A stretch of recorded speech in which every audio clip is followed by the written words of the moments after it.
सगळीकडे 500च्या नोटा द्यायचे बापले, कॅशमध्येच पेमेंट. सत्य समजताच पोलीस शॉक. राजस्थानमधील जयपूर शहरात सगळं सुरळीत सुरू होतं. लोक आपापल्या कामात व्यस्त होते. पण काही दिवसांपासून शहरातील काही व्यापाऱ्यांमध्ये एकच चर्चा सुरू झाली होती. 2 माणसं, बाप आणि मुलगा, आणि त्यांच्या हातात नेहमी करकरीत 500च्या नोटा. ते कुठेही गेले तरी एकच गोष्ट, फक्त कॅशमध्ये पेमेंट. कार्ड नाही, UPI नाही, काहीच नाही. आणि विशेष म्हणजे ते जेव्हा पैसे द्यायचे तेव्हा नोटा इतक्या नवीन असायच्या की जणू नुकत्याच ATMमधून काढलेल्या. पहिल्यांदा लोकांना यात काहीच संशय आला नाही. उलट व्यापाऱ्यांना आनंदच व्हायचा, कारण मोठ्या प्रमाणात खरेदी आणि त्यातही कॅश पेमेंट. त्यामुळे अनेक दुकानदार त्यांना ओळखायला लागले.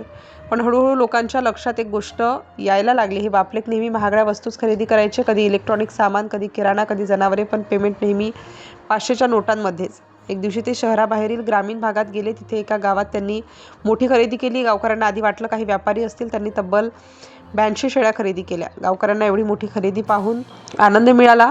त्यांनी लगेच व्यवहार केला. पैसेही मिळाले, आणि तेही नवीन 500च्या नोटांमध्ये. यानंतर त्यांनी रेशनचं सामान, धान्य आणि इतर वस्तूही मोठ्या प्रमाणात खरेदी केल्या. गावात चर्चा रंगली. मोठे व्यापारी आले. पण काही दिवसांनी एक विचित्र गोष्ट समोर आली. गावातील एका व्यक्तीने बँकेत पैसे जमा करायला गेल्यावर कॅशियरने नोटा तपासल्या आणि त्याचा चेहरा बदलला. कॅशियरने त्या नोटा बाजूला ठेवल्या, पुन्हा तपासल्या, मग वरिष्ठांना बोलावलं, आणि काही क्षणातच तिथे तणावाचं वातावरण निर्माण झालं. त्या नोटा खोट्या होत्या. ही बातमी गावात वाऱ्यासारखी पसरली. लोकांच्या पायाखालची जमीन सरकली, कारण त्या बापलेकाने दिलेल्या सर्व नोटा आता संशयाच्या भोवऱ्यात अडकल्या होत्या. दरम्यान शहरातील काही व्यापाऱ्यांनी अशीच तक्रार केली. सर्वत्र एकच पॅटर्न दिसत होता: 2 माणसं, मोठी खरेदी आणि 500च्या करकरीत नोटा. एका व्यापाऱ्याला मात्र सुरुवातीपासूनच संशय होता. त्याने त्या बापलेकाचा नंबर घेतला होता आणि लगेच पोलिसांना माहिती दिली. पोलिसांनी तपास सुरू केला. CCTV फुटेज तपासण्यात आलं. त्या दोघींची ओळख पटली आणि त्यांच्या हालचालींवर लक्ष ठेवण्यात आलं. काही दिवसांनी पोलिसांना माहिती मिळाली की ते पुन्हा एका भागात जाणार आहेत.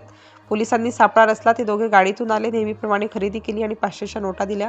ते निघणार इतक्यात पोलिसांनी त्यांना थांबवलं.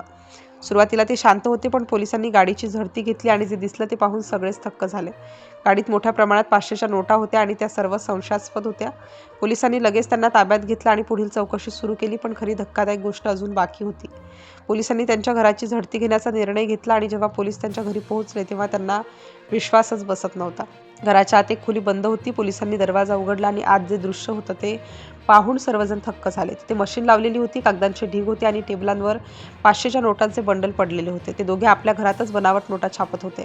पोलिसांनी तपास केला असता तिथून तब्बल 85,94,000 रुपयांच्या 500च्या बनावट नोटा सापडल्या.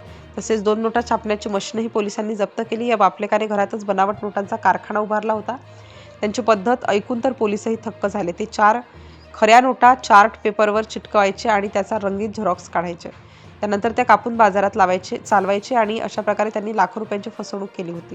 डिजिटल युगातही इतक्या साध्या पद्धतीने त्यांनी अनेकांना गंडा घातला होता.